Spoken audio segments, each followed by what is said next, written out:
Hey, Walter Hudson here, running for state representative in northeastern Wright County, serving the communities of Rockford Township, Hanover, St. Michael, Albertville, and much of Otsego.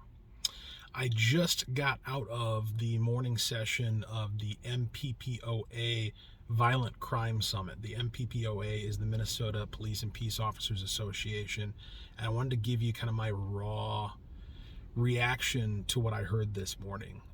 There's a lot of takeaways. I took quite a few notes, and I'm going to be doing a lot of research as a result of what I heard today. But I think kind of my top level reaction that I just wanted to share before I processed it too much, because sometimes your raw feelings, your instincts, there's a potency there that shouldn't be ignored.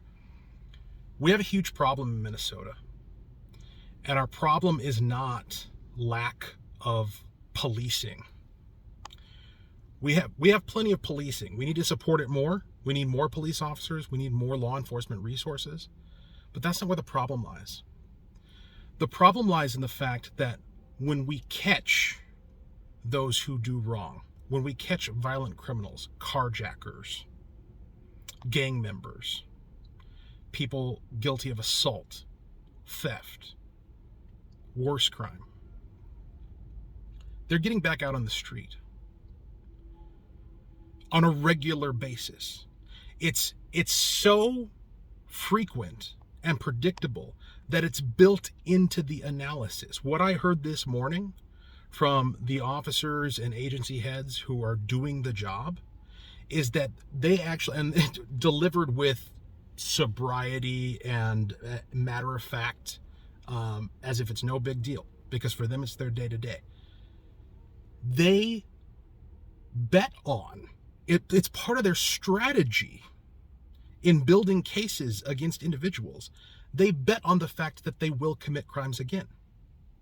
That's part of the strategy, right?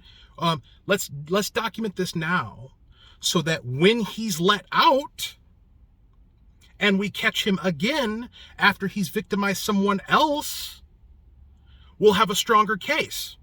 In other words, they've decided, they have, not that it's their fault, this is the situation that we've put them in, that the state of Minnesota has put them in.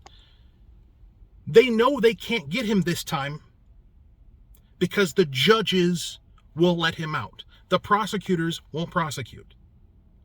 So they know they're not going to get him off the street in any significant, meaningful way now, but they're hoping by documenting, by just going through the process and documenting it, that they'll be able to build a case later and eventually protect the public. But there's going to be a lot of victims between now and then.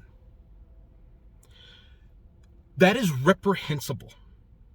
The fact that that is the status quo, that's something we all just need to live with. You need to live with the fact that your mom, your daughter, your sister, your brother, your neighbor, your kid might have to be the victim of violent crime as part of a process of building a case against somebody who we statistically know is going to commit crime again.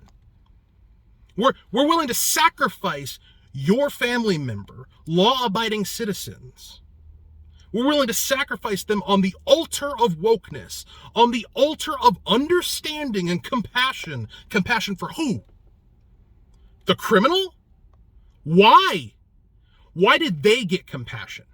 Why did they deserve it more than you? Why did they deserve it more than your family member? Why are they treated as though they're special and superior? It needs to end. And here's the real clincher, okay? I'm running for state representative, right? You're probably watching this on my website or my YouTube channel or my Facebook for my campaign. The smart thing for me to say in this moment would be vote for me and it's all going to get better.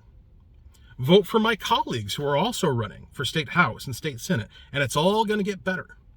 That would be a lie. Because it's not for lack of law on the books that this is happening. Can we make legal changes? Do we need to make legal changes? Absolutely. There are laws which need to get passed. There are policies which need to get changed. And of course, you should vote for people who are willing to do that, such as myself. But the real crux of this problem is not legislative.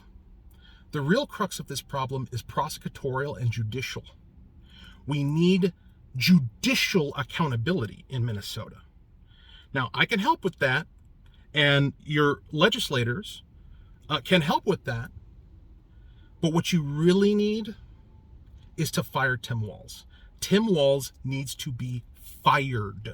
Why? Because he is the bottleneck through which the judges are selected. Our judges are supposed to be elected in this state. They're not. I won't get into the details of why that is, but they're rigging the system so that they're actually all appointed rather than elected, even though constitutionally they're supposed to be. Who appoints them? Tim Walz, the governor. Whoever the governor is appoints the judges. So if you want to see the criminals who are arrested and prosecuted sentenced and held accountable, we need to change who the judges are. And in order to change who the judges are, we need to change who appoints them. And that's Tim Walz. He needs to be fired. You have to do that. If you care about public safety in Minnesota, if you care about halting violent crime, then you cannot allow Tim Walz to remain as governor of this state. So that's the odd way of closing this out. I'm running for office, and my ask is not for you to support me. My ask is for you to get rid of Tim Walz. Because regardless of how the legislature turns out, and we're pretty sure it's going to turn out well for us, regardless of that, if Tim Walz remains governor, it's going to be so much harder to take the action necessary in order to stop this madness. And it is madness. Carjackings doubled in 1 year in Minneapolis, in the metro area. Families having to look over their shoulder. Women, we heard a story of a mother and wife who drives her car until it's almost empty because she's afraid to get out at the gas station to fill it up. Her husband was here telling the story this morning. Oh, where's the compassion for her? Where's the compassion for him? All this talk of compassion and understanding. Is anybody taking time to understand that? Fire Tim Walz.